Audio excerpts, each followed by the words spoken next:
अल्हम्दुलिल्लाह रब्बिल आलमीन वस्सलातु वस्सलाम अला सय्यिदिल अंबिया'i वल मुरसलीन व अला आलिहि व अस्हाबिहि अजमईन। अम्मा बाद, अऊज़ु बिल्लाहि मिनश शैतानिर रजीम। बिस्मिल्लाहिर रहमानिर रहीम। इन्नस सलाता तनहा अनिल फ़हशाइ वल मुनकर व क़ाला नबी सल्लल्लाहु अलैहि वसल्लम। अस्सलामु अलैकुम व रहमतुल्लाहि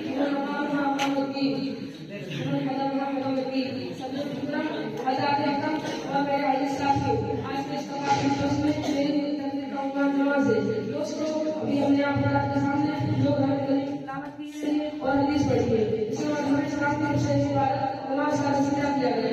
इस पर पढ़ता होने वाले सम्राट इस पर होने वाले फवाइद और फवाइद की निशान नहीं की गई थी।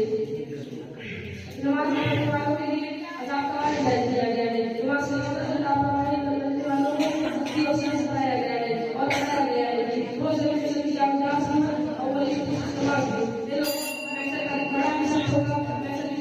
इंतहाई विश्वास और जागरूक होगी और सबसे पहले नमाज की तालीम पूछा जाएगा। तमाम चीजों से पहले नमाज का हिसाब किताब होगा। लेकिन अफसोस हमारी हालत ये है कि हमारी मस्जिद वीरान खानकाहों